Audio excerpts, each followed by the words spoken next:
안녕하세요. 급격한 인플레이션에 노동자들의 생활고가 심해진답니다. 밥을 굶는 영국 아이들이 늘어나고 있다는 뉴스인데요. 이게 영국이라고 하는 저 글자를 한국어로 바꿔도 하나도 이상하지 않다라는 겁니다. 앞으로 물가는 계속해서 미친듯이 오를 거라고 합니다. 지금 가스비 때문에, 겨울 난방비 때문에 사람들의 불만이 이만저만이 아니죠. 근데 문제는 뭐다? 앞으로 가스비가 계속 오른다라는 거죠. 지금보다 더 많은 금액으로 오를 거다. 전기세도 마찬가지다. 버스 요금, 지하철 요금, 택시 요금, 각종 물가들, 우리가 먹는 가공식품들, 가격이 안 오르는 게 없다라는 겁니다. 이렇게 동시다발적으로, 전방위적으로 가격이 인상이 되면 사람들의 생활비는 갑자기 30% 50% 더 늘어나야 되는데, 늘어나야지 생활 수준을 유지할 수 있는데, 그게 안 되면 어떻게 되겠습니까? 세 끼 먹던 걸 두 끼 먹고, 두 끼 먹는 걸 한 끼로 먹는, 아니면 끼니마다 그래도 밥에 반찬에 먹던 걸 라면을 먹든, 아니면은 면 종류나 아니면 더 간단하게 먹는 걸로 바뀌어야 된다라는 거죠. 안 그러고는 못 살아간다라는 거죠. 참, 이게 무슨 일인가 라는 생각이 들죠. 코로나 팬데믹 기간 동안에는 각 나라에서 각종 지원금으로 버텨왔죠. 근데 코로나는 이제 어느 정도 극복이 된 것 같고, 지금 현재 상황으로 이제 굳어지고 있는데, 과거 코로나 이전 국제 물류망이든 국제 교역 이런 것들이 이제 많이 무너졌죠. 다시 재가동되려면 시간이 좀 필요하더라는 겁니다. 그러는 사이에 많은 사람들이 굶어 죽고 무너지고 또 망가지고 하는 것 같습니다. 인플레이션 때문에 감당을 못하죠. 이제 저소득층 가정에서는 돈이 없어서 과일 한 조각도 아이들에게 먹기가 힘들다라고 얘기합니다.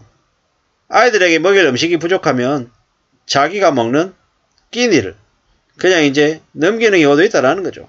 임금 상승률보다 물가 상승률이 더 높아서 이제 보통 사람들의 가정의 생활고가 더 심해진다라고 합니다. 참 씁쓸하죠. 씁쓸합니다. 푸드뱅크라고 하는 곳이 있는데, 이제 음식을 무료로 제공해 주는 곳이죠. 그 푸드뱅크 이용하는 사람들 중에 간호사, 교사 등 정규직들도 포함이 되어 있더라고 합니다. 이제는 돈이 없어서 핫도그하고 버거를 도시락으로 싸주는 경우도 있답니다. 끼니를 걱정할 정도로, 아이들의 밥을 걱정할 정도로 극심한 생활고에 시달리는 가정이 계속 늘어나고 있답니다. 알고 봤더니 영국은 작년 10월 달에 물가가 그 전년 대비해서 11% 올라가지고 41년 만에 최고치라고 얘기합니다. 근데 임금 인상은 매우 적고, 물가는 미친듯이 오르고, 영국도 보수당의 긴축 정책 때문에 저소득층 지원 혜택도 크게 줄어듭니다. 좀 씁쓸하죠. 어쩌다가 영국이 해가 지지 않은 나라라고 했던 영국이 저러는 걸까요? 뭡니까?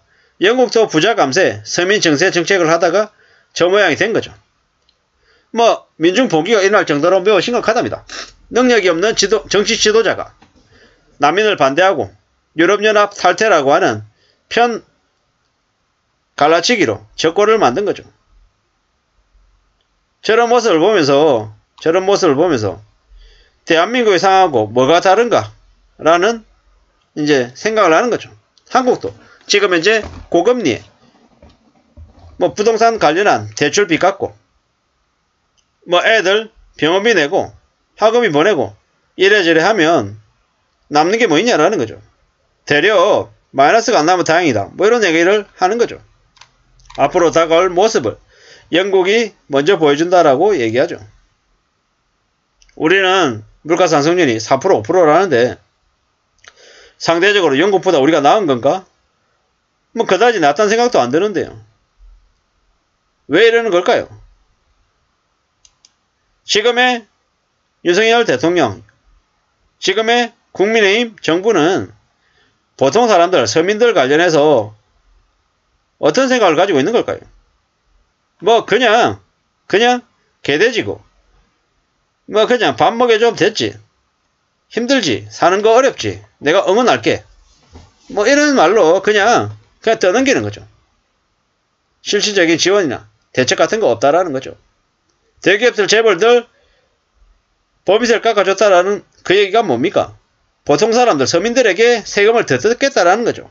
어차피 세수는 항상 부족한데 누군가가 부담을 하면 누군가가 덜 내면 다른 누군가가 더 낼 수밖에 없는 거죠. 철진한 낙수 효과로 대기업들 법인세 깎아줘야 된다라고 얘기했던 게 지금의 정부 정책이죠. 그 때문에 서민들, 보통 사람들의 삶은 더 힘들어지고 더 막막해진다라는 겁니다. 앞으로 정부도 믿어서도 안 된다. 회사도 믿어서도 안 된다. 남들, 다른 사람들, 지인들도 함부로 믿어서도 안 된다라는 거죠. 그러면 어떻게 해야 됩니까? 어떻게 살아라는 말인가? 라는 고민을 안 할 수 없죠. 확실한 건 뭡니까? 오직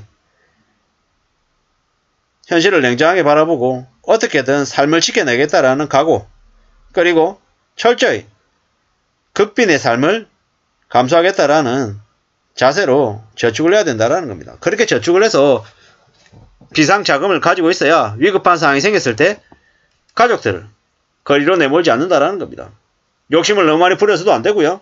철저하게 자기 분수 안에 살아야 되고 버는 돈보다 쓰는 돈이 작아야 된다라는 겁니다. 그래야지만이 생활이 가능하다. 함부로 욕심 부려서는 안 된다. 로또다. 청약 되면 돈 번다. 주식해서 2, 3억 벌 수 있다. 이런 얘기들도 안 믿어야 된다라는 거죠. 그런 얘기가 우리 삶을 많이 어렵게 한다라는 겁니다. 지금은 부동산 따위가, 주식 따위가 문제가 아니다. 먹고 사는 게 문제다라는 말씀을 드리고 싶습니다. 함부로 욕심 부리거나 투기해서 돈 벌겠다는 생각은 안 하는 게 좋겠습니다.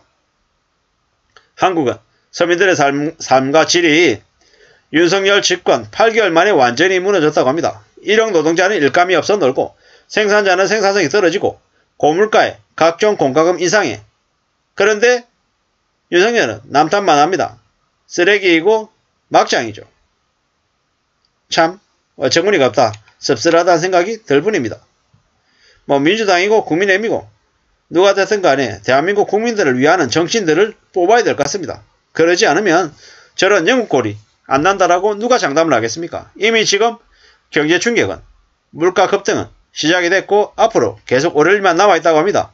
두려운 마음으로 살아가야 될 것 같습니다. 이상입니다.